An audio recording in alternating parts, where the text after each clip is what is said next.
The scent of pine and winter frost hung heavy in the night air. Mia Sterling ran through the darkened forest, her silver blonde hair streaming behind her like a pale banner in the moonlight. Her breath came in ragged gasps, crystallizing in the cold as the sound of pursuit grew closer. The rumbling growl of an alpha echoed through the trees, primal and hungry. Mia knew what they said about omegas who ventured out alone during the winter solstice season. Dangerous times when alpha males became more aggressive, more possessive, their primal instincts heightened by the approaching celestial alignment. The oldest among the pack elders called it the claiming time. She reached the small wooden cabin that sat at the very edge of Blackwood territory, her sanctuary. Slipping inside, she bolted the door and pressed her back against it, hard hammering against her ribs like a caged bird sensing danger. A fire still flickered in the hearth, casting long shadows that seemed to reach for her with grasping fingers. Mia, her sister Rachel, appeared from the adjoining room, her brow furrowed with concern. "You shouldn't have gone out tonight. Not with the solstice festival tomorrow." "I needed herbs for the salve." Mia held up a small cloth pouch. "Mrs. Wilson's arthritis is worse with the cold." Rachel sighed, taking the pouch from her sister's trembling fingers. "Always taking care of others, but who takes care of you?" The question hung unanswered in the warm air between them. They both knew the truth. In the strict hierarchy of werewolf society, omegas were at the bottom. And Mia was even lower still, the rejected omega they called her. Too weak to fight, too stubborn to submit, too strange to belong. Her fingers found the silver crescent moon pendant that hung around her neck, the tiny star nestled in its curve, catching the firelight. The cool metal against her skin centered her as it always had, her grandmother Eleanor's final gift before she passed 5 years ago. "The world fears what it cannot understand, little one," grandmother's voice echoed in her memory. "But silence holds wisdom that shouting never will." Eleanor had been different too, a healer who lived at the edge of packed territory close enough to the human town that they could sometimes hear cars on the distant highway. She had taught Mia the old ways, the forgotten language of hands that wolves once used before adopting human speech. The sisters' modest cottage had been Eleanor's home, passed down after her death. Most pack members lived in the communal dwellings near the Alpha's compound, but the Sterling sisters preferred their isolation. Rachel because her failed mating had made her the subject of gossip, and Mia because, well, she had always been an outsider. "The solstice festival," Rachel said, breaking the silence. "We need to prepare for tomorrow." Mia groaned, pulling off her boots. "Must we attend?" "You know how they look at me." "You know attendance is mandatory, especially this year." Rachel's voice dropped. "They say Alpha King Dominic is seeking a mate for Prince Ethan. His 30th year approaches in spring." Mia snorted. "And I'm sure I'm at the top of their list." Rachel didn't laugh. Instead, her expression grew serious as she took Mia's hands. "Listen to me. The rejected Omega. That's what they call you, but it's not who you are. You have gifts they don't understand. Grandmother saw your worth even if the pack doesn't." Mia squeezed her sister's hands before pulling away. "I know, but tomorrow I'll still be the one standing alone while everyone else pretends I don't exist." Sleep came fitfully that night, her dreams filled with growls and shadows, and a pair of amber eyes that seemed to see straight through to her soul. The great hall of the Blackwood Pack was a masterpiece of stone and timber built into the side of the mountain that gave the territory its name. Torches flickered in iron sconces along the granite walls, casting dancing shadows across the assembled pack members, dressed in their finest attire for the winter solstice. Mia tugged nervously at the sleeve of her simple blue dress, wishing for the 100th time that she had stayed in their small cottage. Her blonde hair, almost silver in certain light, hung loose around her face, a curtain she could hide behind when the stairs became too much. "Don't linger by the entrance," Rachel whispered, nudging her forward. "You know how they talk." The pack moved like water around a stone, parting and reforming to avoid touching her. Even in a room packed with over 100 werewolves, Mia stood in a perfect circle of emptiness. She felt the weight of their stares, heard the murmurs. The rejected Omega. The strange one. The one who speaks with her hands. She kept her eyes down as she moved toward the refreshment table, her fingers instinctively finding the crescent moon pendant beneath her dress. But despite her efforts to remain unnoticed, she felt drawn to look toward the elevated dais at the far end of the hall. Alpha King Dominic Blackwood sat on his throne, his massive frame tense even in repose. At 40, he was in his prime, his dark hair showing only hints of silver at the temples, his face lined with the weight of leadership rather than age. His council surrounded him, a barrier of muscle and status. To his right sat an empty chair, the Queen's place, vacant since her death 5 years ago. And to his left, Mia nearly dropped her cup when she saw him. The Alpha Prince Dominic's only son, Prince Ethan Blackwood. Unlike his father, who was all hard angles and dark features, Ethan was leaner with chestnut hair that fell across his forehead and eyes the color of amber honey. He sat perfectly still, his gaze fixed on some middle distance, seeing everything and nothing. The scar that ran from his right temple down his neck, disappearing beneath his collar, was visible even from where she stood, the wound that had stolen his voice as a child, according to pack whispers. The mute prince, they called him. Damaged, broken, unfit to lead, though never within the king's hearing. As she watched a council member approached, Ethan said something with a smirk, then walked away without waiting for any acknowledgement. The prince's expression never changed, but something in the slight tightening of his jaw made Mia's chest ache. She recognized that pain, the isolation, the wall between himself and others. "Don't stare," Rachel hissed, appearing at her elbow. "Remember what happened to Lena when she tried to speak to him last spring?" Mia remembered.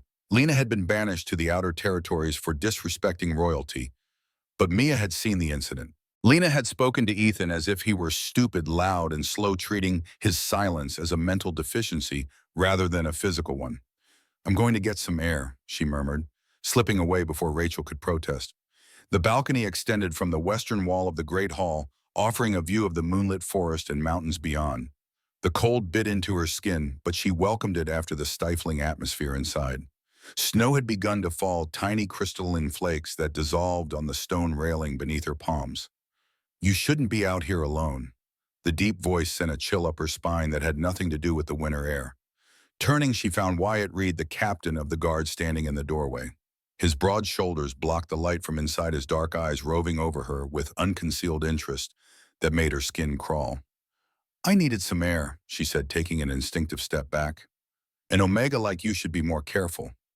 He moved closer, his voice dropping to a murmur. "There's talk of rogues crossing our northern border, but I could offer protection to a pretty thing like you." Every Omega in their pack knew what protection meant from wolves like Wyatt. Subjugation, ownership. "My sister is expecting me," she said, trying to step around him. His arms shot out, blocking her path. "Your sister, the only beta who couldn't secure a mate?" His laugh was cruel. Not much protection there. She was trapped between the stone railing and his imposing frame. Panic rose in her throat as his hand reached for a strand of her hair. A soft noise, something between a cough and a growl, came from the shadows at the far end of the balcony. Wyatt froze, then straightened immediately. "My prince," he said, his voice suddenly formal. "I didn't realize you were out here." Prince Ethan stepped into the moonlight, his expression unreadable. He made a curt gesture toward the door. "Of course," Wyatt said, backing away. "I was just ensuring the Omega's safety." He shot Mia a look that promised this wasn't over before disappearing inside. She stood frozen, suddenly alone with the Alpha heir. He regarded her silently, his head tilted slightly as if puzzled by her presence.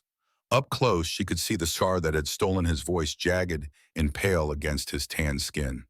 The silence stretched between them, uncomfortable and heavy.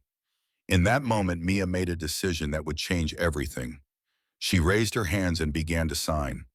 "Thank you for your help." His eyes wide in genuine surprise, breaking through his carefully neutral expression. For several heartbeats, he simply stared at her hands as if they were rare birds that had alighted before him. Then slowly his own hands rose. "You speak the silent language." His movements were rusty, uncertain, as if he were recalling something long forgotten. Her breath caught. "My grandmother taught me. She said it was the old way from before the change." A ghost of a smile touched his lips. "No one has spoken to me like this since my mother died." The admission sent a pang through her chest. 5 years of silence. Not because he couldn't communicate, but because no one had bothered to learn how. "I'm Mia," she signed, and then hesitated before adding, "the rejected." His brow furrowed. Rejected by whom? The question was so simple, yet no one had ever asked it. She had carried the label for so long that it had become part of her identity. Everyone, she answered honestly. He studied her for a moment before his hands moved again. I am Ethan. Just his name. Not Prince, not Alpha, just Ethan. A commotion from inside interrupted them. The ceremony was about to begin. Ethan's shoulders tensed, his momentary openness vanishing behind a mask of royal indifference. I should go, she signed, suddenly conscious of how inappropriate this interaction would appear to others. Ethan nodded, but as she turned to leave, his hand caught hers. The touch sent a jolt through her, warm and electric. When she looked back, he was signing again, his movements hurried. Will you be at tomorrow's hunt festival? She hesitated. She usually avoided pack gatherings when possible, but something in those amber eyes made her nod. Yes, I'll be there. Something flickered in his eyes. Hope, perhaps, before he released her hand and stepped back into the shadows. She returned to the hall just as King Dominic rose to begin the traditional solstice blessing. The crowd fell silent, all eyes on their imposing leader. She slipped through the crowd to find Rachel, but found her gaze drawn repeatedly to where Ethan sat beside his father. His face had returned to that careful blankness. But once, just once, his eyes met hers across the crowded room. That night, Mia dreamed of hands dancing in moonlight, speaking words that voices never could. Morning came with a flurry of activity as the pack prepared for the hunt festival. Unlike the formal solstice gathering, the hunt was held in the forest clearing, a day of competitions and feasting meant to showcase the strength of their warriors. You're actually coming, Rachel asked as she braided Mia's hair. You haven't attended a hunt in years. I thought it was time for a change, Mia said, avoiding her curious gaze. As they walked toward the clearing, she found herself scanning the gathering crowd. Would he remember their brief exchange? Would he acknowledge her at all in the light of day? The clearing buzzed with energy. Warriors practiced combat moves while others set up targets for the archery competition. Pups chased each other through the snow, their laughter bright in the winter air. The smell of roasting meat and pine smoke filled her lungs. Mia, Rachel, a friendly voice called out. Maya, one of the few pack members who treated them with genuine warmth, waved them over. Her mate Theo stood beside her, their young son clinging to his leg. I didn't expect to see you here, Maya said, hugging Mia, but I'm glad you came. They chatted easily, and for a moment Mia felt almost normal, just another pack member enjoying the festival. Then a hush fell over the clearing as King Dominic arrived with his entourage. Ethan walked half a step behind his father, dressed in hunting leathers, like the other warriors, though everyone knew he wouldn't participate in the competitions. His gaze swept the clearing, pausing when it reached their small group. For a heartbeat, their eyes locked, and she felt a flutter in her chest. The prince is staring at you, Rachel whispered, incredulous. Don't be ridiculous, Mia muttered, though her cheeks warmed. The competitions began with a display of strength warriors, lifting massive logs cut from ancient trees. The crowd cheered as Wyatt hoisted his above his head longer than anyone else. His triumphant gaze found Mia in the crowd, and his smile turned predatory. He's been asking about you, Maya murmured, following her gaze. Be careful, Mia. She nodded, discomfort crawling up her spine. Traditionally, the victor of each competition could request a token from any unmated female. She prayed Wyatt wouldn't choose her. The archery contest followed, then tracking and speed trials. Throughout it all, Ethan sat beside his father, watching with that same inscrutable expression. Occasionally, she would feel his gaze on her, but whenever she looked his way, he was focused on the competitions. And now, announced Elder Hughes, the combat trials will begin. Warriors paired off in the center of the clearing, fighting until one submitted. Mia never enjoyed this display of dominance, the violence that their kind seemed to revel in. She was about to suggest to Rachel that they visit the refreshment tables when Wyatt stepped forward. I challenge the Alpha Prince, he called, his voice carrying across the suddenly silent clearing. Beside her, Maya gasped. He can't do that. The prince doesn't. But Ethan was already rising, shrugging off his formal cloak. King Dominic grabbed his arm, his face thunderous, but Ethan gently removed his father's hand and stepped into the circle. No hard feelings, my prince, Wyatt said, cracking his knuckles. Just thought you might want a chance to prove yourself for once. Ethan's expression remained calm, but Mia could see the tension in his shoulders. Everyone knew that while alphas possessed superior strength and speed, omegas had heightened senses and agility. Betas like Wyatt fell somewhere in between, not as powerful as alphas, but generally stronger than omegas. But Ethan's muteness had always caused rumors that he wasn't a true alpha, that something was broken in him beyond just his voice. "This is wrong," Mia whispered. "Wyatt knows the prince can't call for submission verbally." The combat began, Wyatt immediately launching into an aggressive attack. To everyone's surprise, Ethan moved with fluid grace, dodging the first several blows with ease. When Wyatt connected with a punch to his ribs, Ethan barely flinched before countering with a strike of his own. They were evenly matched, Mia realized. Whatever assumptions the pack had made about Ethan's capabilities, they had been wrong. He fought with calculated precision, each move deliberate, almost as if he were holding back. Then Wyatt landed a vicious blow to Ethan's throat directly over his scar. The prince staggered, his face contorting in pain. The crowd gasped. Even those who enjoyed combat recognized the dishonorable move. "Submit," Wyatt growled, pressing his advantage. Something inside Mia snapped. Before she could think better of it, her hands were moving, signing frantically from the edge of the circle.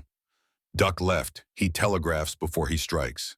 Ethan's eyes found hers for a split second. He ducked left just as Wyatt's fist whistled through the air where his head had been.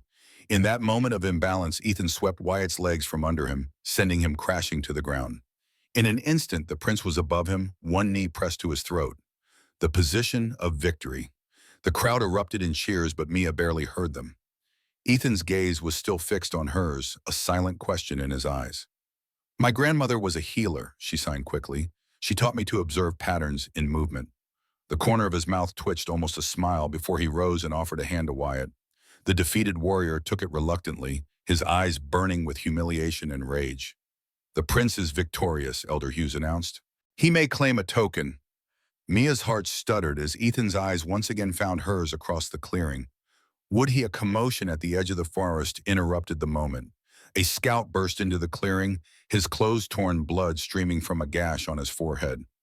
"Rogues," he gasped, "at the northern border. They've taken hostages from the hunting party." The festival dissolved into chaos. Warriors gathered around King Dominic as he barked orders.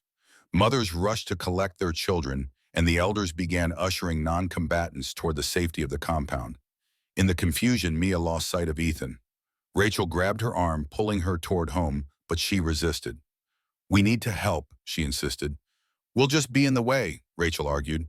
"This is why we have warriors." But something told Mia this was different. Rogue attacks weren't uncommon, but taking hostages was unusual. Rogues typically struck quickly and retreated. This felt planned, deliberate. As the clearing emptied, she made her decision. "Go home," she told Rachel. "I'll meet you there." Before her sister could protest, she slipped away, following the warriors at a distance as they headed north.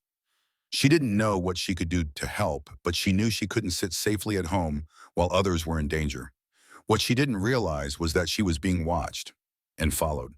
The northern forest grew denser as she trailed the warrior's path.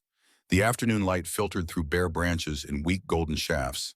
Snow crunched beneath her boots, and she cursed herself for not changing into warmer clothes before embarking on this foolish mission. What exactly did she plan to do in Omega with no combat training, no weapons, no status to command respect? What help could she possibly offer? Yet something pulled her forward. Perhaps it was the memory of Ethan's eyes finding hers across the clearing, or the way his hands had moved in response to hers, the first real connection she'd felt in years. She paused, crouching behind a fallen log, as voices drifted through the trees ahead. The warriors had stopped in a small clearing, forming a semicircle around King Dominic. From her position, she could just make out his commanding figure, his hand resting on the hilt of the ceremonial blade at his hip. "The scouts said they're holding the hostages in the old trapper's cabin," he was saying. "6 rogues heavily armed. 4 of our pack members captured." She strained to see Ethan among the gathered warriors, but couldn't spot him from her hiding place. "We split into 2 groups," the king continued. "Wyatt, you take 6 men and approach from the east. I'll lead the frontal assault. Remember, the priority is the hostages' safety." Her heart sank. A direct assault would put the hostages at risk. Rogues were unpredictable, often desperate, cornered. They might do anything. She slipped away, moving parallel to the warriors but veering slightly west. If memory served, there was an old game trail that led behind the trapper's cabin. Her grandmother had shown it to her years ago when they'd gathered herbs in this part of the forest. The light was fading fast now, the winter sun surrendering to an early dusk. The temperature dropped and her breath clouded before her as she picked her way carefully through the undergrowth. Her omega senses, while not giving her the strength of an alpha, provided exceptional hearing and smell. She could detect the faint scent of smoke from what must be the cabin, and underneath it, the acrid tang of fear. A twig snapped behind her. She froze, every instinct screaming danger. Slowly she turned to find Wyatt standing a few paces back, his expression a mixture of anger and cruel amusement. "Following the warriors, little Omega?" he asked, his voice low. "Or just the prince?" She swallowed hard, forcing her voice to remain steady. "I want to help the hostages." "Interesting timing, right after you helped the prince humiliate me." His eyes glittered dangerously in the fading light. "I wonder what Dominic would think if he knew his precious son was consorting with a rejected Omega. We weren't. I saw you signing to him during our match, and at the solstice gathering." He stepped closer, invading her space. "You think you're clever, don't you? Finding a way to communicate with him that no one else bothers with?" Fear coiled in her stomach. Not for herself, but for what this might mean for Ethan. Wolves like Wyatt would use any perceived weakness against a rival. "It doesn't matter," she said, trying to move past him. "Right now, what matters is helping the hostages." His hands shot out, gripping her arm painfully. "It does matter. The prince isn't fit to lead. He never was. If the pack sees him relying on an Omega, a rejected one at that." He smiled, a cold, calculating expression. "My path to captaincy was just the first step." The implications of his words chilled her more than the winter air. Ambition in their pack was expected, but this sounded like something darker, a plot against the royal line itself. A rustling in the underbrush saved her from having to respond. They both turned to see Ethan emerge from between the trees, his expression thunderous when he saw Wyatt's grip on her arm. "My prince," Wyatt said smoothly, immediately releasing her. "I was just escorting this Omega back to safety." She was foolishly trailing the war party. Ethan's gaze flicked from Wyatt to Mia, a question in his eyes. "He's lying," she said aloud before raising her hands to sign. "He threatened me, said things about you, about us communicating." Wyatt's face hardened. "See how she tries to turn you against me. This is what Omegas do, my prince. They manipulate using weakness to their advantage." Ethan's expression remained neutral, but something dangerous flickered in his amber eyes. He made a sharp gesture toward the direction the king had gone, clearly telling Wyatt to join the others. For a moment, she thought Wyatt might refuse. The tension between them crackled like lightning before a storm. Then Wyatt inclined his head in a mockery of respect. "As you wish, my prince, but remember your father ordered us to keep to the plan." With one last warning look at Mia, he disappeared into the trees. Once he was gone, Ethan turned to her, his hands moving rapidly. "What are you doing here? It's dangerous." "I want to help," she signed back. "I know these woods better than most warriors. There's a back way to the cabin." He frowned. "You should return to safety while I go alone. I heard what Wyatt said about your father's plan. A direct assault puts the hostages at risk." Frustration crossed his features, quickly replaced by resignation. He knew she was right. "Show me this path," he signed, "but stay behind me." They moved swiftly through the darkening forest, her knowledge of the terrain guiding them along forgotten game trails. The moon rose, casting silver light through the bare branches above. In another circumstance, she might have found the quiet beauty of the winter woods calming, but now every shadow seemed to hide potential danger. "Why did you come alone?" she signed when they paused to listen for sounds of the rogues. "Not alone," he responded. "Scout party. Others are positioned around the perimeter." She nodded, relieved he hadn't simply struck out on his own. "Why did you help me?" he asked suddenly, his hands hesitant during the combat. She considered her answer carefully. "Because Wyatt fights dishonorably, and because—" She paused, uncertain how to express the pull she felt toward him, this wordless connection that defied pack hierarchy. "Because," he prompted, "because no one should stand alone," she finished lamely, looking away.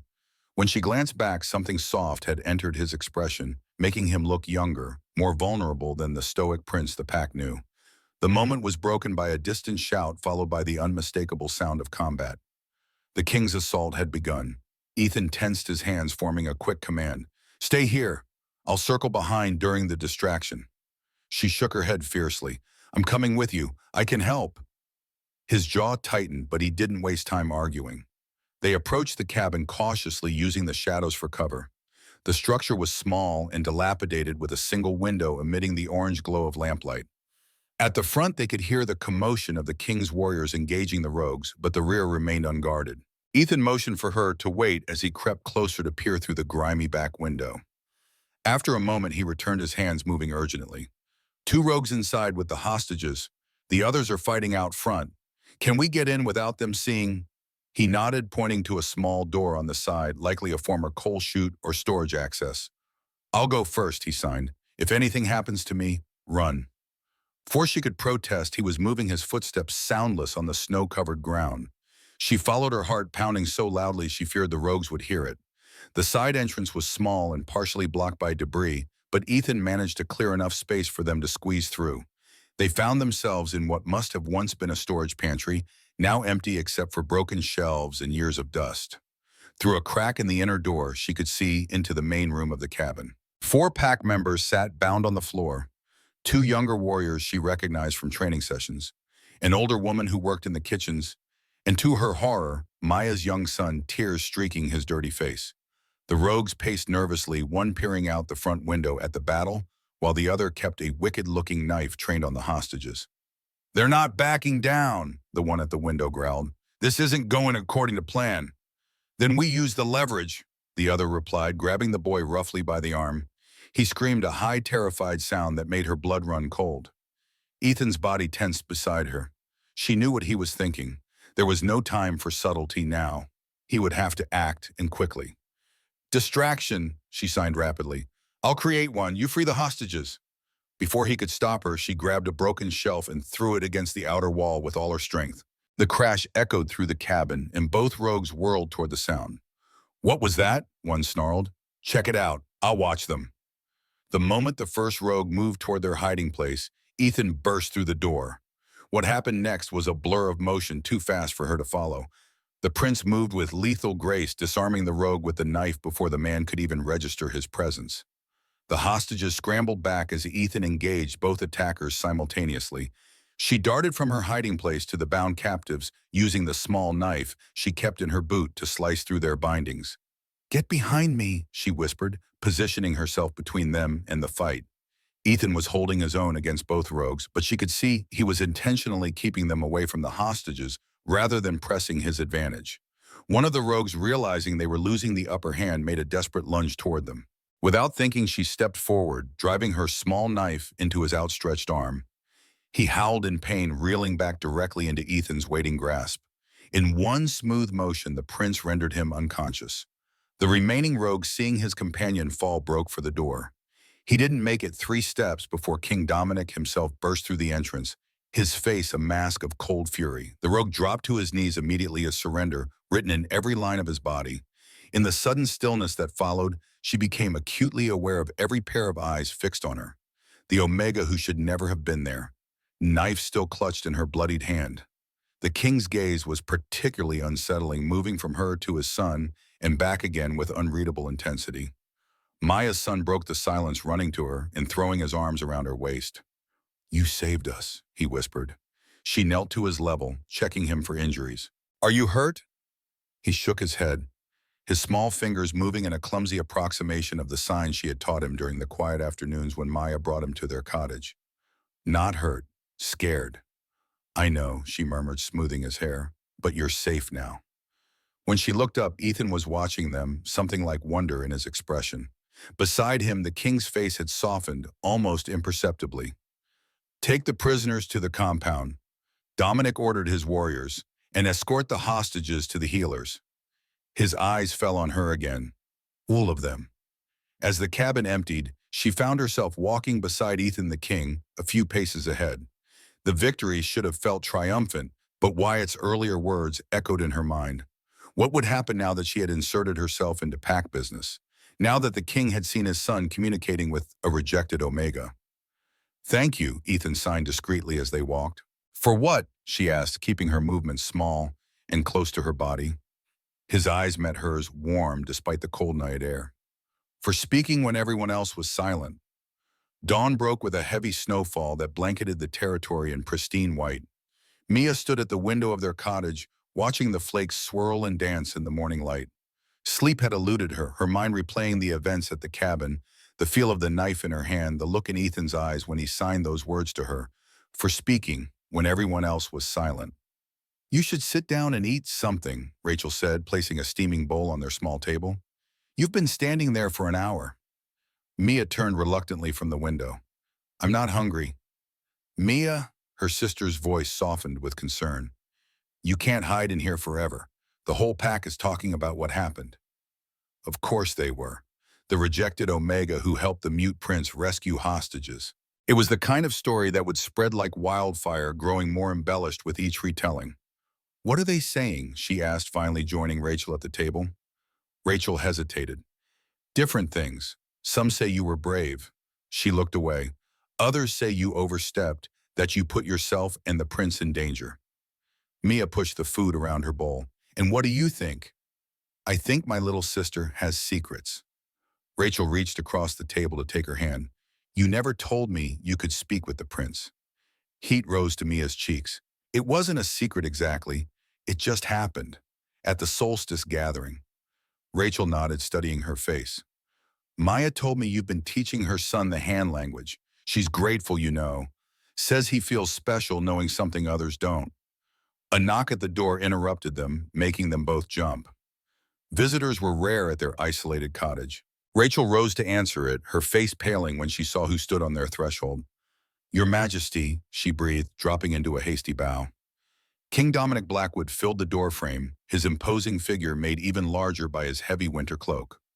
Behind him stood two of his personal guard, their expressions impassive. Mia rose quickly, her knees threatening to buckle beneath her. "Aurora," the king spoke her name with surprising softness. "I would speak with you." Rachel shot Mia a worried look before nodding. "Of course. Please come in, Your Majesty. Can I offer you tea?" "That won't be necessary," he said, stepping into their modest home. His gaze took in their simple furnishings, lingering on the shelves that still held her grandmother's books and healing supplies. "I won't be long." Her sister hesitated, clearly torn between propriety and protectiveness. "I'll be in the garden," she said finally, giving Mia's arm a reassuring squeeze before slipping out the back door. Alone with the Alpha King, Mia struggled to find her voice. Should she kneel? Bow her head. What was the protocol when royalty appeared at your door? "Sit," he said, gesturing to the table. It wasn't a request. She sank back into her chair, watching as he settled his massive frame across from her, dismissing his guards to wait outside with a flick of his hand. "You're not what I expected," he said after a moment of studied silence. She kept her eyes lowered. "I'm sorry if I overstepped last night, Your Majesty." Overstepped. He made a sound that might have been a laugh, though it contained little humor. "You disobeyed direct orders, followed a war party into dangerous territory, and inserted yourself into a hostage situation." Each word fell like a stone, building a wall of accusation around her. "I'm sorry," she whispered again, fingers clutching her grandmother's pendant through her sweater. "Are you—" His voice had that same surprising gentleness. "Because when I look at you, Mia, I don't see regret.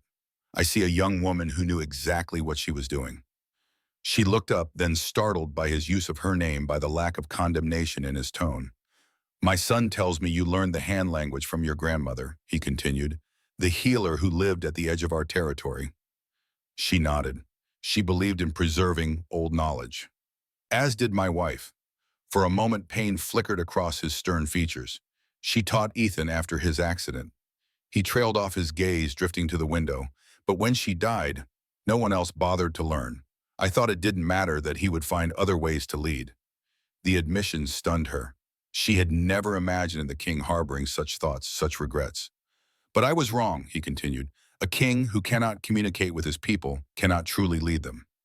"Ethan communicates," she said, finding a sudden boldness.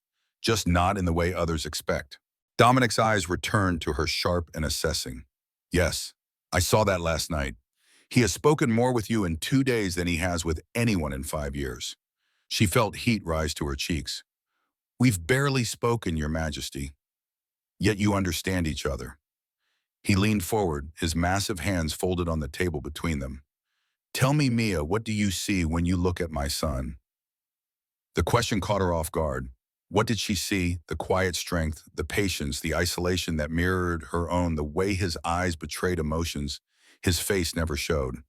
I see someone who watches and listens when others only speak, she said finally. Someone who has learned to be still in a world that values noise and force. Something shifted in the king's expression. Approval, perhaps, or recognition. The council is meeting tonight, he said, changing direction abruptly, to discuss the rogue attack and other matters. I want you there. She blinked in surprise. Me, but I'm not. You were there. You helped save pack members. He rose, towering over her. And you can communicate with my son in a way no one else can. It wasn't a request. He moved toward the door, pausing with his hand on the latch. One more thing, he set his back to her. Why do they call you the rejected? The question hung in the air between them. I've never quite fit the expectations of what an Omega should be, she answered carefully. He turned his head slightly. And what should an Omega be? Submissive, she said, the word tasting bitter on her tongue. Quiet, content with their place. Yet you are none of those things. There was that almost smile again, gone so quickly she might have imagined it. The council meets at moonrise. Do not be late. With that, he was gone, leaving her standing in the center of their cottage, her world tilting on its axis. Rachel burst in moments later, her face flushed with cold and excitement. What did he want? Are you in trouble? Tell me everything. She sank back into her chair, still processing the conversation. He wants me at the council meeting tonight. What? Rachel stared at her in disbelief. Omegas aren't allowed at council meetings. Apparently this one is. She looked up at her sister, anxiety and a strange hope warring in her chest. Rachel, what does it mean? Her sister shook her head slowly. I don't know, but something is changing, Mia, and somehow you're at the center of it. The council chambers were located in the oldest part of the Alpha's compound, a circular stone room with high windows that let in the silver glow of the rising moon. By the time she arrived, guided by a stern-faced guard, most of the seats around the massive oak table were filled. Elder Hughes, his white beard nearly reaching the middle of his chest, sat at the king's right hand. The other counselors, all high-ranking alphas and betas, regarded her with expressions ranging from curiosity to outright hostility as she was led to an empty chair. Directly across from her sat Ethan, his face as impassive as ever, though his eyes brightened when they met hers. Beside him was an empty seat, the king's place still vacant, though the meeting hour had come. At the far end of the table, Wyatt lounged with calculated casualness, his dark eyes following her like a predator, tracking wounded prey. When their gazes locked, he smiled cold and threatening. The door swung open, and King Dominic entered, his presence immediately commanding the room. All rose until he took his seat, then settled back with a rustle of fabric and creaking of chairs. We face uncertain times, the king began without preamble. Yesterday's attack was not random. The rogues targeted specific individuals and had inside knowledge of our patrol routes. Murmurs rippled around the table. We have questioned the prisoners, he continued. They were hired, paid well to execute a plan designed to create fear and disorder within our pack. Hired by whom? Elder Hughes asked, his bushy eyebrows drawn together in concern. That remains unclear, Dominic replied. But there are rumors of a coalition forming among the southern territories, packs who believe our bloodline has grown weak. All eyes flicked briefly to Ethan, whose expression remained neutral, though Mia caught the slight tensing of his jaw. Which brings us to the matter of succession, the king said, his voice hardening. My son will reach his 30th year this coming spring. As tradition dictates, he must either take a mate and solidify his claim to leadership, or the council may propose alternative successors from strong bloodlines. The implication hung heavy in the air. If Ethan didn't mate soon, he could lose his birthright. She glanced at Wyatt, whose smirk had widened at the king's words. Suddenly his ambitions became clear. He wasn't just after the captaincy. With all due respect, Your Majesty, one of the older counselors spoke, the prince's condition makes traditional courtship difficult. Perhaps an arranged match with a neighboring pack. My son's condition, as you call it, does not affect his ability to lead, Dominic interrupted sharply, as was demonstrated yesterday when he successfully rescued our pack members. With help, Wyatt interjected smoothly, from an Omega. His gaze slid to Mia, laden with meaning. The council chamber filled with whispers. Yes, the king agreed, silencing the room. With help from someone who bothered to learn how to communicate with him. He gestured toward Mia. Aurora has demonstrated the value of the old ways, the silent language that many of our ancestors used before the change. I believe it would benefit our pack to revive this knowledge. Elder Hughes stroked his beard thoughtfully. The old ways have wisdom, he conceded. But how does this address the matter of succession? I propose that Mia serve as my son's interpreter and advisor. Dominic said, his declaration sending a shockwave through the room. She will attend council meetings, diplomatic functions, and pack gatherings at his side, bridging the gap between his silent language and our spoken words. She sat frozen, unable to believe what she was hearing. Me advisor to the prince, it was unprecedented, impossible. An Omega as royal advisor, one counselor scoffed, and a rejected one at that. The other packs would see it as a sign of weakness. I disagree, Dominic countered. They would see innovation adaptation qualities essential for survival. And what of the succession? Wyatt pressed, his voice hardening. An advisor does not secure the bloodline. The king's gaze was steel. One step at a time, Captain. First, we strengthen our prince's voice within the pack. The rest will follow. She dared to look at Ethan, finding his eyes already on her, intense and questioning. Carefully keeping her hands low, she signed. Did you know? He shook his head slightly, then signed back. Do you accept? Did she, the weight of what was being offered pressed on her chest? This wasn't just about her or Ethan. It was about challenging centuries of pack hierarchy, of stepping into a spotlight she had spent her life avoiding. But looking into his amber eyes, seeing the carefully guarded hope there, she knew her answer. Yes, she signed. I accept. Ethan's lips curved into the ghost of a smile there, and gone in an instant. Across the table, Wyatt's eyes narrowed, his fingers drumming a restless rhythm against the polished wood. Then it is settled, the king announced, either missing or ignoring the silent exchange. Mia will begin her duties immediately. Her first task will be to teach the silent language to the council and the royal guard. As the meeting continued, plans forming for increased security and diplomatic outreach, she felt the future reshaping itself around her. For better or worse, her life would never be the same. Neither would Wyatt's plans, whatever they might be. The look he gave her as the council adjourned promised that this was far from over. 3 weeks passed in a blur of activity. Each morning, Mia traveled from their cottage to the Alpha's compound, where she divided her time between teaching the silent language to council members and accompanying Ethan to various pack functions. The afternoons were often spent in the archives, where Ethan showed her ancient texts documenting pack history knowledge passed down through generations of Alpha heirs that few outside the royal line ever saw. Her life had transformed so completely that sometimes she would wake in the pre-dawn darkness, convinced it had all been an elaborate dream. But then she would rise dressed in the new clothes the king had ordered for her, simple but finely made garments that marked her new position, and step into a reality that still felt surreal. You look tired, Rachel remarked one morning as she braided Mia's hair. She had insisted on helping her prepare for an important meeting with representatives from a neighboring pack. Are they working you too hard? No, Mia said, though exhaustion did pull at her limbs. It's just a lot to adjust to. What she didn't tell her sister was how the constant scrutiny wore on her. The whispers that followed her through corridors, the pointed stares, the mixture of awe and resentment that greeted her at every turn. Some embraced the changes, particularly the younger pack members who eagerly attended her language classes. Others, especially those aligned with Wyatt, made no effort to hide their disapproval. Wyatt himself had been suspiciously quiet since the council meeting. He performed his duties as captain with rigid efficiency, but she often caught him watching her, his eyes calculating, waiting. There's something else, Rachel said, her fingers pausing in their work. Something you're not telling me. She met her sister's eyes in the mirror, seeing the worry etched in her features. It's nothing. Mia. Rachel turned her to face her. We've never kept secrets from each other. She was right.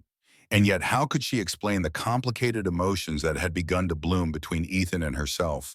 The lingering glances, the brush of his fingers against hers when they passed documents, the way their signing had evolved to include private jokes and observations that no one else could understand. I think, she began, then hesitated. I think I'm beginning to care for him more than I should. Understanding dawned in Rachel's eyes. The prince, Mia nodded, heat rising to her cheeks. Oh, Mia. She sighed not with disapproval, but with the weary knowledge of someone who had seen how pack politics could crush personal feelings. You know what they expect of him, what the succession demands. I know, she whispered. An alpha prince did not mate with a rejected omega no matter how useful she might temporarily be. His match would be strategic, a strong alpha female from another pack, or perhaps a beta of impeccable bloodline. Her role was to facilitate, not to complicate. Just be careful, Rachel said, resuming her braiding. Your heart isn't the only one that could break. The neighboring pack's representatives arrived at midday, three imposing wolves led by their beta commander Jareth Kane. King Dominic received them in the formal reception hall with Ethan and Mia standing slightly behind his throne. She wore her position like an ill-fitting coat, constantly aware of the scrutiny from both their visitors and their own pack members gathered to witness the proceedings. Welcome to Blackwood territory, the king greeted them. We are honored by your presence and look forward to strengthening the bonds between our packs. Jareth, a broad-shouldered man with steel-gray hair, inclined his head respectfully. Alpha King Dominic, we bring greetings from Alpha Serena. She regrets she could not come herself, but sent us to discuss the matter of mutual defense against these hired rogues who threaten our lands. The formalities continued with Dominic introducing Ethan and explaining Mia's role as interpreter. Jareth's eyebrows rose slightly at this, but he made no comment. Instead, he turned his attention directly to the prince. We have heard much about you, Prince Ethan, he said. Your reputation as a warrior has spread especially after the recent hostage rescue. She translated his words into signs, and Ethan responded with careful movements of his hands. The credit belongs to many, including Mia, who risked herself to help our pack members. As she translated this aloud, Jareth's gaze sharpened on her. Indeed, most unusual for an Omega to involve themselves in such matters. Mia is not most Omegas, Dominic interjected smoothly. Now shall we discuss the reason for your visit? The meeting proceeded, focusing on shared patrols and information exchange about suspicious activities along their borders. Throughout it all, she felt Jareth watching her with keen interest whenever she translated for Ethan. As the formal portion concluded and attendants began serving refreshments, Jareth approached her directly. Your skill with the silent language is impressive, he said. Where did you learn it?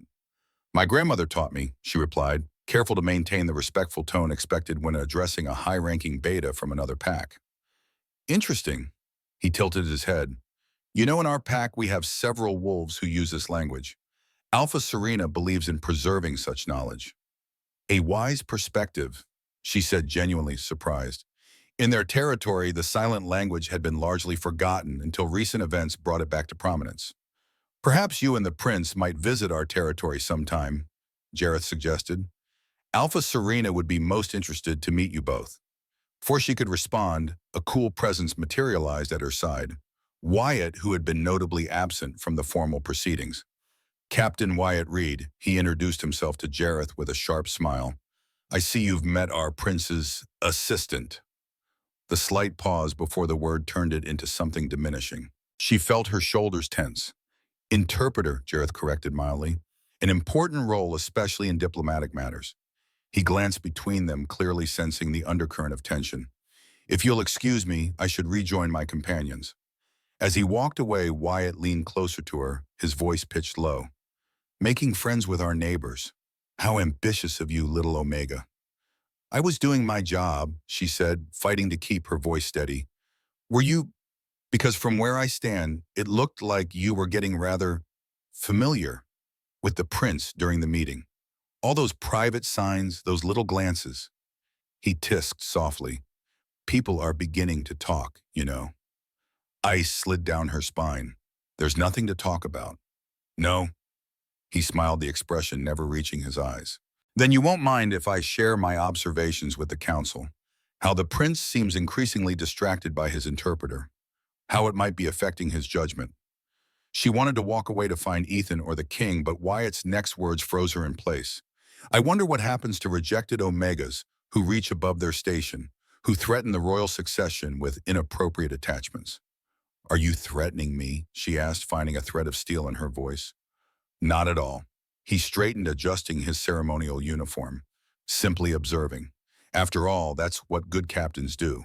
Observe potential threats to the pack's stability. With a mock bow, he left her standing alone, her hands trembling at her sides. Later that evening, as the visitors retired to their guest quarters, she found herself wandering the quiet corridors of the compound, seeking solitude to process Wyatt's veiled threats. Her feet carried her to the Eastern Gallery, a long hallway lined with portraits of past Alpha Kings and Queens. She was so lost in thought that she didn't notice Ethan until he was directly beside her, his presence a warm certainty in the dimly lit space. "You're troubled," he signed, his eyes searching hers. "It's nothing," she replied, the lie clumsy in her hands. His expression made it clear he didn't believe her. "Wyatt," he guessed. She hesitated, then nodded. "He noticed things between us." "What things?" Ethan asked, though the intensity in his gaze suggested he already knew. How to explain what had grown between them these past weeks, the silent conversations that extended far beyond the necessary translations. The way he had begun teaching her the history and traditions of the pack, knowledge traditionally reserved for those in the line of succession. The growing trust, the shared smiles, the unmistakable pull that drew her to him despite every practical consideration. "He thinks I'm forgetting my place," she signed, finally, the movement sharp with frustration. Ethan's jaw tightened. "Your place is where you choose it to be. Is it in a world of alphas and hierarchy and succession?" She turned away, gazing up at the stern faces of his ancestors lining the walls. "We both know what's expected of you, Ethan." He moved to stand before her, blocking her view of the portraits. His hands rose, then hesitated, as if struggling to find the right signs. "What if I want something different than what's expected?" Her heart stuttered in her chest. "Don't," she signed in, "don't say things that can't be." His expression softened, a vulnerability there she'd rarely seen. His hand reached up, fingers hovering near her cheek, not quite touching. The space between them seemed to crackle with electricity, their bodies leaning toward each other by some invisible pull. Before he could respond, footsteps echoed at the far end of the gallery. They both turned to see King Dominic approaching, his face grave in the flickering torchlight. "There you are," he said, his voice oddly strained. "I've been looking for you both." Something in his tone sent a chill through her. "What's happened?" she asked. "One of our patrols found evidence of intruders at the southern border." Dominic held out a small object that gleamed dully in his palm. "And this?" She stared at the item, her blood turning to ice. A silver pendant, identical to the one she wore beneath her dress. Her grandmother's pendant, a crescent moon embracing a tiny star. "Where did you find this?" she asked, her voice barely above a whisper. "On a courier who tried to slip past our borders," the king replied. "A courier carrying messages between the rogue mercenaries and their employer." Ethan's hands moved in sharp, urgent signs. "What did the messages say?" She translated, her voice shaking. Dominic's eyes were cold steel as they met hers. "They contained details about our defenses, our patrol schedules, and information about you, Mia. Your new position, your relationship with my son." The world seemed to tilt beneath her feet. "I don't understand." The pendant was a signal identifying the courier as one working for a particular employer. Dominic continued. "Someone who knew about your grandmother, about your connection to her." Realization dawned, sickening and inevitable. "You think I'm involved?" It wasn't a question. "I think," the king said carefully, "that we need to understand why your family's symbol was in the possession of someone working against our pack." Ethan stepped forward, his hands flying in adamant denial. "She's not a traitor. I trust her." "This isn't about trust," Dominic replied, his voice heavy with the weight of leadership. "This is about the safety of our pack. Until we understand what this means, Mia will be confined to her quarters." As if summoned by his words, two guards appeared at the end of the gallery. "Your Majesty, please," she began, panic rising in her throat. But the king's expression was resolute. "I'm sorry, Mia. I have no choice." As the guards led her away, she caught one last glimpse of Ethan. His face was a mask of helpless rage, his hand signing words she couldn't reply to. "I will find the truth, I promise." The room they confined her to was comfortable enough, a guest chamber in the east wing of the compound, with a narrow window that offered a view of the forest beyond the packlands. Two guards stood outside her door, their presence a constant reminder of her precarious position. Her only visitor was a silent beta who brought meals and removed the trays without meeting her eyes. 3 days passed this way, each hour stretching into an eternity of uncertainty. She paced the small room, examining her grandmother's teachings, their family history, searching for any clue that might explain the pendant found with the courier. Had Eleanor been involved with rogues, it seemed impossible. She had dedicated her life to healing, to preserving knowledge that benefited the pack. On the fourth morning, the door opened to admit Rachel, her face drawn with worry. They embraced fiercely, holding each other as if the world might tear them apart again at any moment. "Are you all right?" Rachel asked, pulling back to search her face. "Have they treated you well?" "I'm fine," she assured her. "Just confused, scared." Rachel guided her to sit on the edge of the bed, keeping her hands clasped in hers. "The whole pack is talking. Some say you're a spy, others that you've been framed." "What do you think?" Mia asked quietly. "I think my sister would never betray those she cares about." Her eyes were fierce with conviction. "And I think someone is very determined to remove you from the prince's side." Wyatt's face flashed in her mind, his veiled threats still ringing in her ears. But how could he have obtained a replica of her grandmother's pendant? And why go to such lengths? "Has there been any news?" she asked. "Any progress in the investigation?" Rachel's expression clouded. "The king has been questioning everyone who might have knowledge of the pendant's origins." "And the prince?" She hesitated. "What about Ethan?" Rachel leaned forward, her voice dropping to a whisper, though they were alone. "He's been like a storm, they say, refusing to attend council meetings unless you're released, conducting his own investigation. The king had to order him to maintain his duties." She squeezed Mia's hands. "He believes in you, Mia." The knowledge was both comfort and pain. If Ethan continued to defy his father on her behalf, he risked his position, his future as alpha. "I need to speak with him," she said, rising to pace the small room. "Or the king. I need to explain." "Explain what?" Rachel asked gently. "We don't even understand what's happening ourselves." She was right. Mia had no answers, only questions that multiplied with each passing hour. "There's something else," Rachel continued, her voice dropping. "Something I remembered about grandmother's pendant."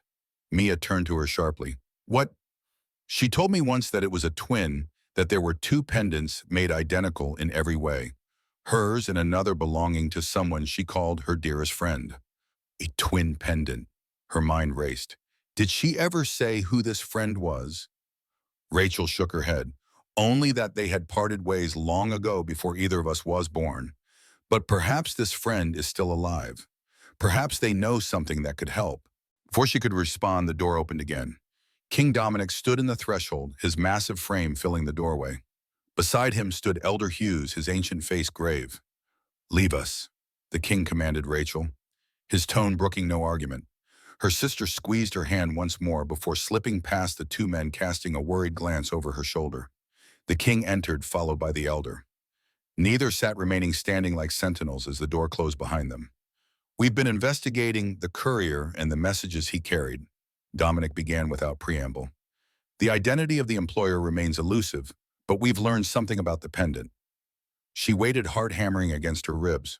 Elder Hughes recognized its design, the king continued, gesturing to the old man. The elder's rheumy eyes fixed on her. "It is an ancient symbol," he said, his voice cracking with age, "one associated with the Crescent Moon Coven." "The Crescent Moon Coven," she repeated, the name unfamiliar on her tongue. "A group that existed before the Great War," Hughes explained, "when our kind still lived openly among humans. They were different, neither fully wolf nor fully human. They practiced old magic healing arts and kept to themselves."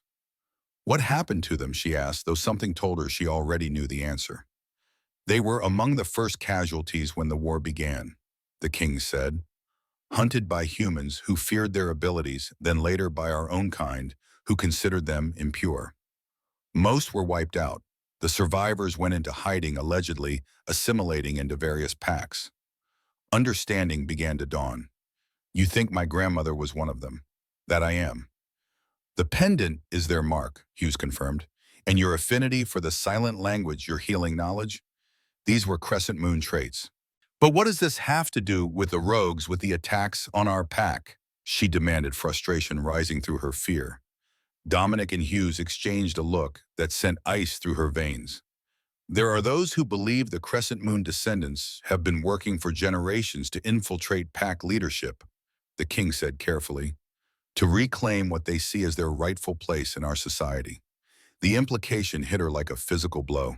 You think I've been using Ethan, that I manipulated my way into a position beside him as part of some generational revenge plot? I don't know what to think, Dominic admitted, and for the first time she saw genuine uncertainty in his eyes. But the council is demanding answers. Wyatt has been particularly vocal about the risk you pose. Of course he had. Pieces were falling into place not about her grandmother or her pendant, but about Wyatt's ambitions. Your Majesty, she said, fighting to keep her voice steady, I swear to you that I knew nothing about any crescent moon coven. My grandmother never spoke of such things. She taught me healing and the silent language because she believed knowledge should be preserved, not because of some secret agenda.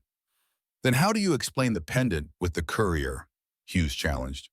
She took a deep breath. My sister just told me that my grandmother's pendant had a twin identical in every way belonging to someone she called her dearest friend. She reached for the chain around her neck, pulling out her own pendant as proof. And if you found that pendant on the courier, it wasn't mine. Mine has never left me. Dominic's eyes widened slightly at the sight of the silver crescent cradling its tiny star. If what you say is true, he said slowly, then someone who knew about your grandmother's connection to this coven is using it to implicate you. But who would know such ancient history? Hughes wondered aloud. The crescent moon has been gone for generations. A knock at the door interrupted them. A guard entered, bowing deeply. Your Majesty, forgive the intrusion. Prince Ethan demands to see you immediately. He says it's urgent about the investigation. Dominic frowned. Where is he? In the archives, Your Majesty. He's found something. The king turned back to Mia, his expression unreadable. Come, both of you. She followed them through the corridors of the compound, acutely aware of the stairs that tracked their progress. News of her confinement had clearly spread, and speculation hung in the air like smoke. The archives were housed in the oldest part of the compound, a series of underground chambers filled with books, scrolls, and artifacts dating back centuries. They found Ethan in the central room, surrounded by ancient texts spread across a massive table. He looked up as they entered, his eyes immediately finding hers with an intensity that made her heart leap. Are you all right? He signed quickly. She nodded, not daring to sign back with so many eyes upon them. What have you found? Dominic demanded. Ethan gestured to the materials before him, then began to sign. She translated automatically, her voice growing stronger with each movement of his hands. I've been researching the Crescent Moon Coven and discovered something important. They weren't enemies of the wolf packs. They were allies, healers, and mediators who helped negotiate peace between rival territories. She continued translating as his hands flew. More importantly, I found this. He held up an ancient, crumbling letter, its parchment yellow with age. It's a correspondence between Alpha Blackwood III, your great-grandfather, she translated, and a leader of the Crescent Moon Coven named Lyra. They were not just allies, but friends. The letter speaks of a pact between them, sealed with twin pendants, silver crescents, holding stars. Dominic took the letter carefully, his eyes scanning the faded script. This doesn't explain why one of these pendants was found on a courier working against our pack. Ethan signed again, his movements emphatic. It might if we consider who stands to gain from Mia's removal from her position, who has been vocal about her unsuitability, who has ambitions that her presence interferes with. Wyatt, she said, the name falling from her lips before she could stop it. The king's eyes narrowed. You accuse my captain of guard of treason based on ancient history and speculation. Not speculation, she translated as Ethan continued signing. Fact, I've been tracking Wyatt's movements since Mia was confined. 3 nights ago, he met with someone at the edge of our territory, a meeting not included in any official report. Dominic's expression darkened. You've been spying on a pack officer without authorization. I've been seeking the truth. Ethan signed, his movements sharp with suppressed anger. Something is happening in our pack, Father. Someone is working to undermine us, to create division, and I believe Wyatt is involved. Before the king could respond, the chamber door burst open. A warrior she recognized from the border patrol stumbled in blood, seeping from a wound on his shoulder. Attack, he gasped. Northern border. Rogues more than we've ever seen. They've breached the outer defenses. Dominic was instantly transformed, the concerned father replaced by the Alpha King. Sound the alarm. All warriors to battle positions. He turned to Elder Hughes. Get the non-combatants to the safe rooms. As the compound erupted into activity, she found herself caught in the flow, uncertain of her place in this crisis. Ethan caught her arm, his eyes burning with determination. "Come with me," he signed. "I need you." Without waiting for a response, he pulled her toward a side passage that led deeper into the compound. The king, focused on organizing the defense, didn't notice their departure. The passage opened into a small chamber she had never seen before, an armory filled with weapons of all descriptions. Ethan moved with purpose, selecting a bow and quiver for himself, and to her surprise, a slender blade that he offered to her. "Can you use this?" he signed. "Yes," she said aloud, taking the knife. Her grandmother had insisted she learn basic self-defense, despite it being unusual for Omegas. "But what are we doing? Shouldn't we be with the others?" His hands moved rapidly, urgently. "This isn't a random attack. It's coordinated with something inside the compound. I need you to help me find the real traitor before it's too late." She stared at him, realization dawning. "You think Wyatt planned this? That the attack is a diversion?" He nodded grimly. "The pendant, the courier, the timing. It's all connected, and I think I know what his true target is." "What?" She signed, fear coiling in her stomach. Ethan's expression was grave as his hands formed the answer. "The royal succession. My father. Me. Everything." The compound had transformed into organized chaos. Warriors rushed to defensive positions, while non-combatants hurried to the underground safe rooms. Alarms echoed through the stone corridors, their urgency matched by the pounding of Mia's heart as she followed Ethan through a network of passages she hadn't known existed. "Where are we going?" she whispered, as they descended a narrow staircase hewn directly into the mountain. Ethan paused at the bottom, his hands moving in the dim light. "My father's private chambers. If Wyatt plans a strike at the succession, he'll target the king first." The royal wing was eerily quiet, the guards who normally stood sentry, presumably called to defend the northern border. Their absence confirmed Ethan's suspicions. This was indeed a coordinated attack, with the rogues serving as a diversion. They moved silently, every sense alert. Mia's Omega instincts heightened her awareness, allowing her to detect scents and sounds that others might miss. She caught the sharp tang of anticipation, a predator lying in wait. "Someone's here," she signed to Ethan, pointing toward the ornate double doors of the king's private study. He nodded, drawing his bow and knocking an arrow with practiced ease. She gripped her knife, its weight both reassuring and terrifying in her palm. They approached the doors, which stood slightly ajar, a sliver of lamplight visible within. Ethan motioned for her to stay behind him, then pushed the door open in one swift movement, bow raised and ready. What they saw froze them both in their tracks. Wyatt stood beside the king's massive desk, a document spread before him. But he wasn't alone. Two of his most loyal guards flanked him, weapons drawn. And kneeling on the floor, a thin line of blood trickling from his temple, was Elder Hughes. Wyatt looked up, his surprise quickly masked by a cold smile. "The prince and his pet Omega," he said, voice dripping with disdain. "I'm impressed you figured it out, though you're too late." Ethan fired without hesitation, his arrow finding its mark in the shoulder of the guard to Wyatt's right. The man howled, staggering back. The second guard lunged forward, but Ethan was already moving, drawing a short sword from his belt as he charged. "Don't kill them!" Mia cried, though she wasn't sure if she meant the guards or Ethan. In the chaos, she darted toward Elder Hughes, slipping past the clashing blades to reach the old man's side. "Are you hurt?" she asked, helping him to a safer corner of the room. "Just a blow to the head," he wheezed. "They caught me researching the pendant. I found—" A crash interrupted him as Ethan slammed the second guard into a bookshelf, sending ancient tomes tumbling to the floor. The man crumpled unconscious. Wyatt had drawn his sword and now circled Ethan warily, their blades gleaming in the lamplight. "You always were skilled in combat," Wyatt conceded. "But it won't matter. By now my allies will have ensured your father doesn't return from the northern border." Ethan's face hardened, but he didn't take the bait, maintaining his disciplined stance. "What I don't understand," Wyatt continued, his eyes flicking to Mia, "is why you risked everything for her. A rejected Omega, a descendant of the crescent moon. Did you know your precious interpreter comes from a line of half-breeds and traitors?" "He's trying to distract you," Mia signed quickly to Ethan. "Don't listen." Wyatt laughed. "Yes, keep signing your little secrets. It won't change what's coming. The pack will never accept a weakened bloodline. An alpha who can't speak. An heir tainted by crescent moon blood. Understanding dawned on Mia like a cold sunrise. You knew, she said aloud. You knew about my grandmother, about the crescent moon. That's why you targeted me. Wyatt's smile was sharp as a blade. The old woman wasn't as discreet as she thought. My father served as captain before me, and he kept records. Interesting ones about certain pack members with questionable lineage. What do you want? Elder Hughes demanded, his voice stronger now. The captaincy isn't enough for you. The captaincy, Wyatt scoffed.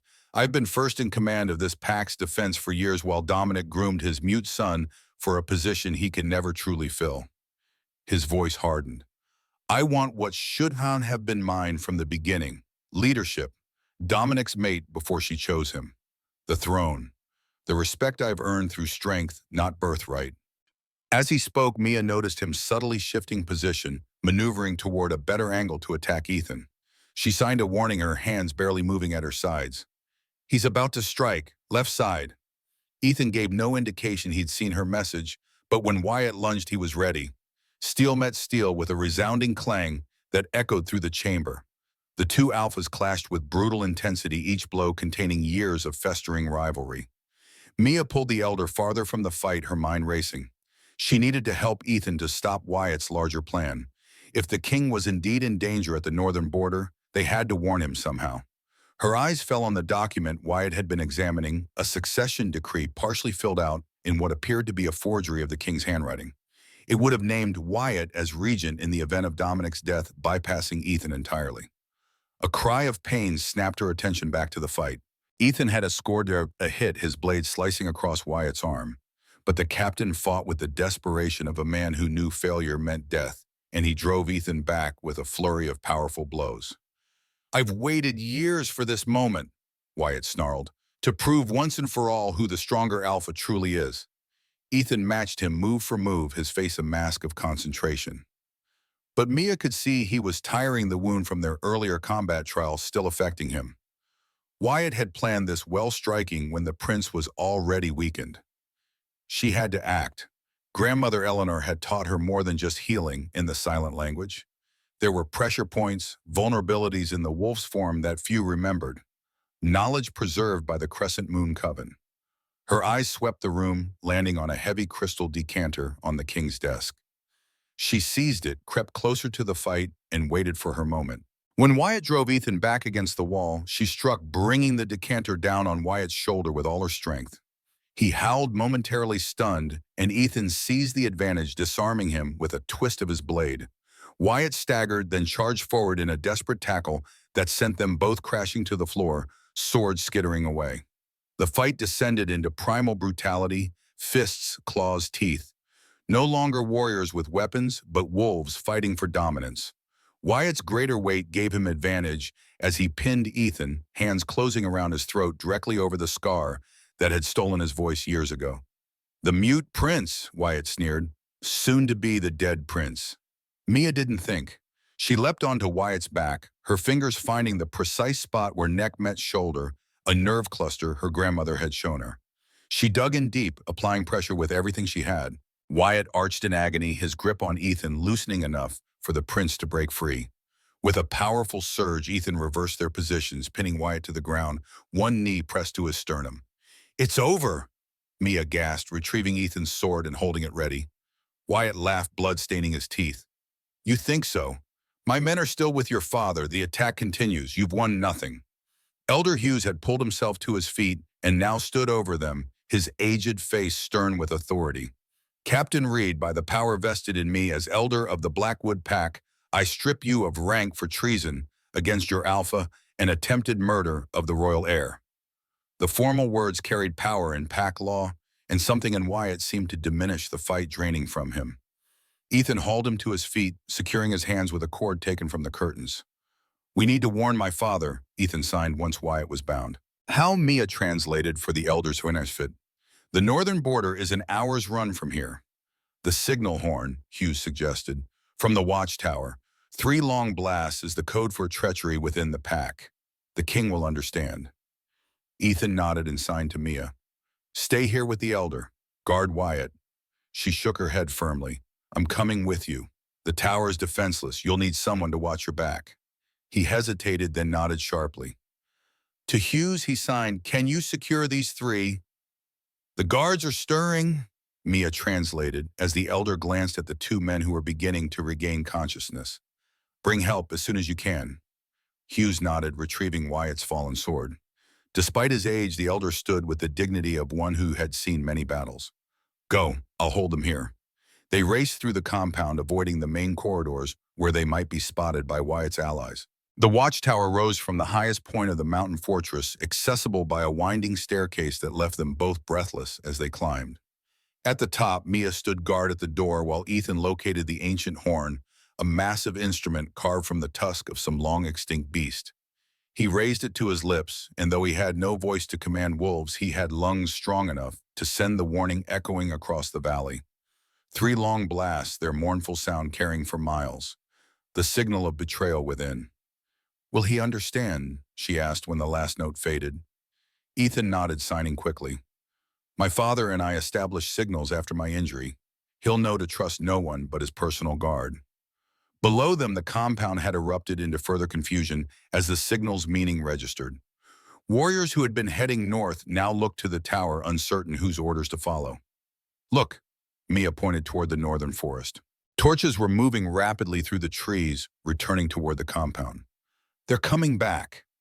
Ethan's relief was palpable but short-lived. The door behind them crashed open, and 3 warriors burst onto the platform. Not the king's men, but Wyatt's allies. "Traitors," one snarled. "The captain warned us you might try something like this." Ethan pushed Mia behind him, drawing his sword once more. The space was tight, giving him the advantage of being able to face only one opponent at a time in the narrow doorway. But 3 against 1 were still terrible odds, especially in his already weakened state. The first warrior attacked, blade slicing through the air where Ethan's head had been a moment before. The prince countered, driving the man back, but the second warrior was already moving in. Mia searched desperately for a weapon, finding only a broken spear mounted on the wall as decoration. She wrenched it free, the aged wood splintering in her hands, leaving her with a jagged staff. "Behind you!" she cried as the third warrior circled around. Ethan spun, barely deflecting the blow aimed at his back. He fought with everything he had, but she could see he was flagging, outnumbered and exhausted. She had to even the odds. Summoning every ounce of courage, she thrust her makeshift spear at the legs of the nearest warrior. It wasn't enough to seriously wound him, but the sudden pain distracted him long enough for Ethan to deliver a blow that sent him crumpling to the platform floor. 2 remained. They attacked simultaneously, driving Ethan back against the tower's edge. For one heart-stopping moment, she thought he might fall, but he ducked under their blades and rolled to safety. The fight intensified, steel ringing against steel in the cold mountain air. Blood stained the ancient stones, whose she couldn't tell. The warriors were skilled, clearly chosen for this task, and even Ethan's superior training was being tested to its limits. Then she saw it, an opening, a chance. One warrior had his back to her as he pressed his attack. She drove her spear into the back of his knee with all her strength. He howled, stumbling, and Ethan seized the moment, knocking him unconscious with the pommel of his sword. 1-on-1 now, the odds evened. The final warrior hesitated, glancing at his fallen comrades, then at the torches approaching the compound. With a snarl of frustration, he turned and fled down the stairs. Ethan staggered, leaning heavily against the wall. Blood seeped from a gash on his arm, and his breathing came in ragged gasps. "You're hurt," Mia said, rushing to his side. He shook his head dismissively, but allowed her to tear a strip from her dress to bind the wound. "We need to get back to Elder Hughes," she said. "Make sure he's safe." Ethan nodded, but as he straightened, his legs buckled. She caught him supporting his weight against her smaller frame. "You've lost too much blood," she said, fear making her voice sharp. "We need to get you to a healer." "No time," he signed weakly with one hand. "My father first." She wanted to argue, but the determination in his eyes stopped her. Together they made their way down the winding stairs, Ethan leaning more heavily on her with each step. By the time they reached the main level, the king's forces had returned. Warriors loyal to Dominic were rounding up suspected conspirators, restoring order to the chaos Wyatt had created. They found the king in the great hall, his battle armor still bloodied from combat. Elder Hughes stood beside him, remarkably composed despite the events of the night. Several of Wyatt's allies knelt in chains before the throne, including the warrior who had fled the watchtower. Dominic's face transformed when he saw them relief washing over his stern features. Then he noticed Ethan's condition, and that relief hardened into concern. "Get the healer," he commanded, and guards rushed to obey. Mia helped Ethan to a bench, her hands steady as she checked his wounds. The cut on his arm was deep but clean. With proper care, it would heal without complication. More concerning was his overall exhaustion, the culmination of days of investigation, emotional strain, and finally combat. "What happened?" Dominic asked, coming to kneel beside his son. Ethan's hands rose to sign, but they trembled with fatigue. Mia placed her own hands over his, gently lowering them. "Let me tell him," she said softly. Ethan nodded, his eyes conveying gratitude and something deeper that made her heart flutter, despite the dire circumstances. She turned to the king. "Wyatt planned everything. The rogue attacks were a distraction. He used the pendant to frame me to remove me from Ethan's side. Tonight's assault was meant to draw you away from the compound while he seized control here. He meant to kill you both," Elder Hughes added, his voice grave, "and install himself as regent through a forged succession decree." Dominic's expression darkened. "Where is he now?" "Secured in your study, your majesty," the elder replied, "along with his closest conspirators." The king nodded, then turned back to Mia, his gaze penetrating. "And the pendant, the crescent moon connection." She took a deep breath. "My grandmother was crescent moon, yes, but she never told me. She never spoke of rebellion or revenge. She taught me healing and the silent language, because they were valuable skills, not as part of some plot." "The Crescent Moon Coven were not enemies of the Pax," Hughes confirmed. "That was a distortion of history perpetuated after the Great War. They were healers and peacemakers. The twin pendants were symbols of an alliance between your ancestor Alpha Blackwood III and their leader." "Wyatt knew this," Mia continued, "or at least his father did. He kept records of Pack members with Crescent and Moon lineage. Wyatt used that knowledge against me, knowing the old prejudices would make me an easy target for suspicion." Dominic was silent for a long moment, his eyes moving from her to his son. Ethan had rallied somewhat, sitting straighter now, his gaze unwavering as he met his father's scrutiny. Finally, the king spoke. "You took an enormous risk, both of you, acting without authority, confronting a traitor directly." His voice was stern, but there was a note of pride underneath. "But you saved the Pack, and me." The healer arrived then, a stern-faced beta female who immediately began tending to Ethan's wounds. Mia moved aside to give her room, suddenly aware of her own exhaustion. The events of the night of the past weeks crashed over her like a wave. "You should rest too," Dominic said, noticing her swaying slightly on her feet. "There will be time for a full accounting tomorrow. Tonight, know that you have my gratitude and my trust." The words were simple, but coming from the Alpha King, they carried the weight of absolution. Mia nodded, too tired to speak, and allowed a guard to escort her to a guest chamber, not the room of her confinement, but a comfortable suite closer to the royal wing. Sleep claimed her almost instantly, deep and dreamless.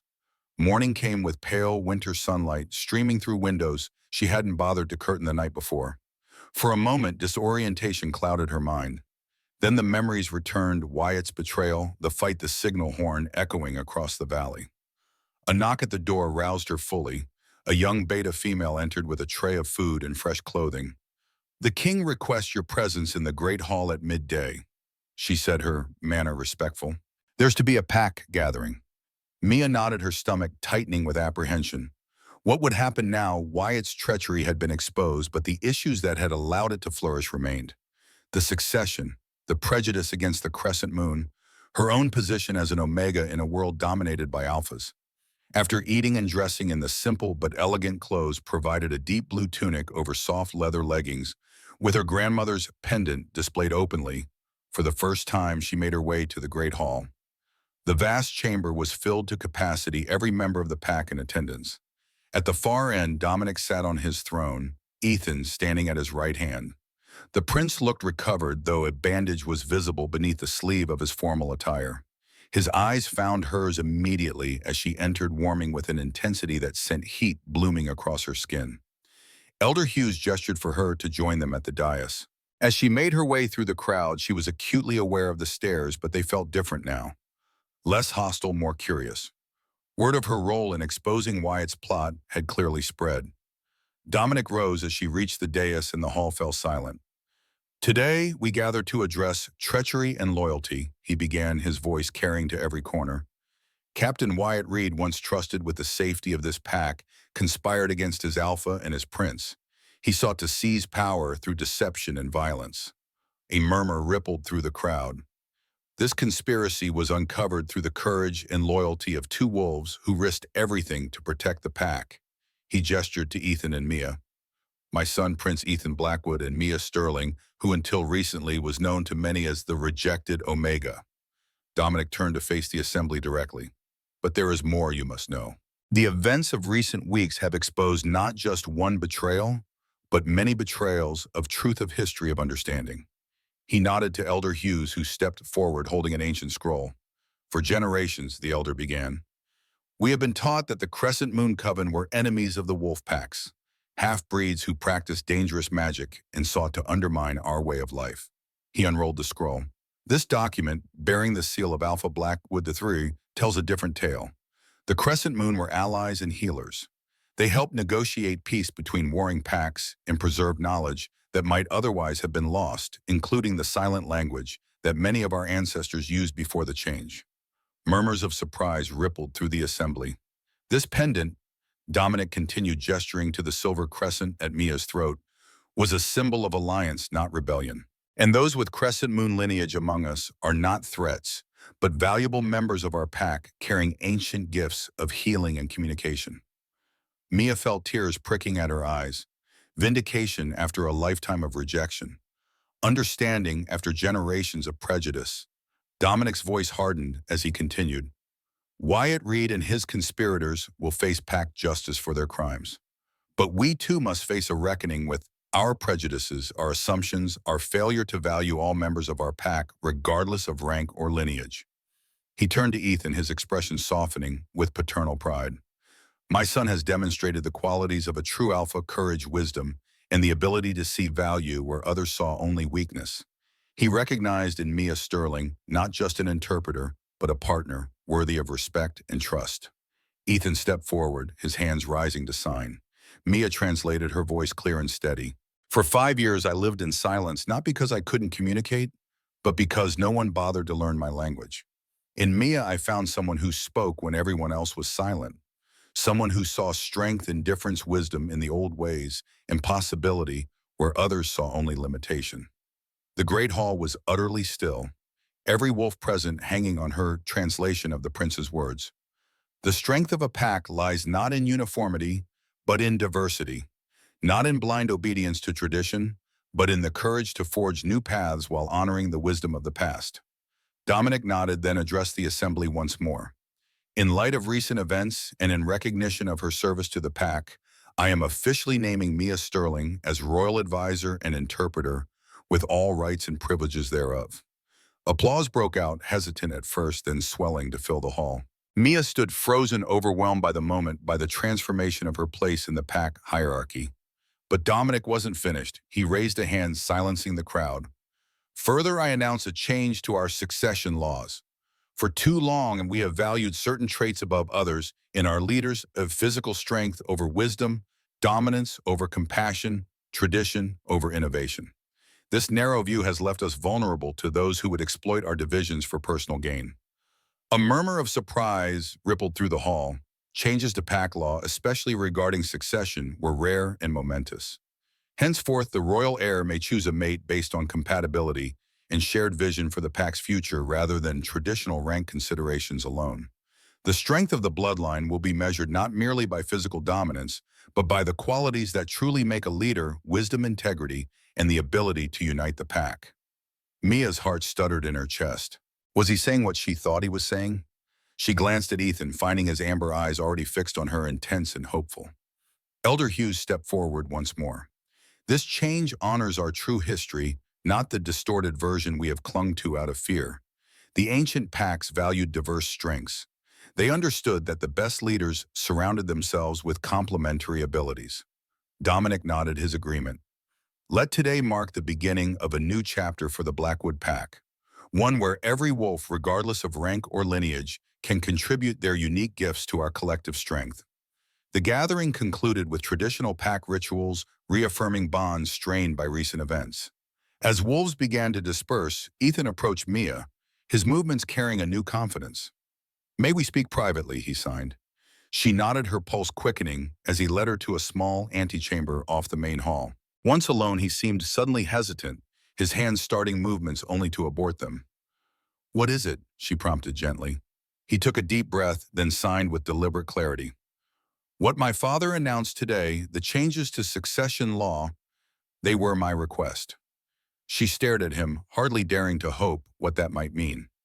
"Your request?" He nodded, stepping closer. "These past weeks working with you, I've come to realize something. The silence I've lived with since my injury wasn't just about my voice. It was about being truly seen, truly understood." His hands moved with growing certainty, each sign precise and heartfelt. "You broke through that silence. Not just by knowing the hand language, but by seeing me not as the mute prince, but as Ethan." Heat bloomed in her cheeks. "You've seen me too, not as the rejected Omega, but as Mia." "Yes." His smile was soft, private. "And I want to keep seeing you every day for the rest of my life." The implication stole her breath. "Ethan." He raised a hand to her cheek, his touch feather-light. "I know it's sudden. I know there will be those who disapprove regardless of my father's decree. But I also know what I feel." His free hand signed against his heart. "You are my mate, my equal, my voice when I have none." Tears blurred her vision as joy welled up within her. "And you are my home, my strength when I thought I had none." He leaned forward, his forehead touching hers in the traditional wolf gesture of deepest intimacy. Their breath mingled, and she felt something lock into place between them, the mate bond recognized at last. When he finally kissed her, it was gentle and reverent, a promise sealed without words. His hands found hers, fingers intertwining as they had that first night on the balcony, when a rejected Omega and a mute prince found a language only they could share. In the days that followed, the pack began its healing. Wyatt and his closest conspirators were banished to the outer territories, their names struck from pack records. Others who had been misled rather than malicious were given paths to redemption through service. The neighboring pack's Alpha Serena arrived for formal alliance discussions. To Mia's astonishment, the powerful female Alpha revealed her own Crescent Moon lineage and explaining that their pack had preserved much of the Coven's knowledge that the Blackwoods had lost. "Your grandmother and I corresponded in secret for many years," Serena told her during a private meeting. "Eleanor was cautious, knowing the prejudice that still existed in your pack, but she always believed that one day the truth would emerge." "The twin pendant," Mia realized. "It was yours." Serena nodded. "A symbol of our friendship and of the alliance we hoped would one day be renewed between our packs. Wyatt's men stole it from one of my couriers, seeking to use our connection to frame you." The revelation completed the circle, answering the final questions that had lingered in Mia's mind. As winter gave way to spring, preparations began for a double celebration: the formal alliance between the Blackwood and Redstone packs and the mating ceremony of Prince Ethan and Mia Sterling. On the eve of the ceremony, Mia stood in the royal gardens, watching the sunset paint the mountains in hues of gold and crimson. So much had changed in the span of a single season. The rejected Omega was now royal advisor, soon to be princess. The ancient prejudice against the crescent moon was being dismantled, their healing knowledge once again valued. And a pack that had once viewed differences as weaknesses was learning to see them as strengths. Ethan joined her, his silent approach announcing itself only in the subtle shift of air, the familiar scent that now meant home to her. His arms encircled her waist from behind, and she leaned into his warmth. "Having second thoughts," she signed, half teasing. His response was immediate and sure. "Only thoughts of how lucky I am." She turned in his embrace to face him. "We both are. To have found each other. To be accepted for who we truly are." He smiled, his amber eyes reflecting the sunset's glow. "To speak when others were silent. And to be heard when we thought no one was listening," she finished. Their hands moved in unison, fingers intertwining in the silent language they had made their own, a language that had given voice to a mute prince and belonging to a rejected Omega, a language of hands that had spoken what hearts had always known, that sometimes the most powerful words are those never spoken aloud.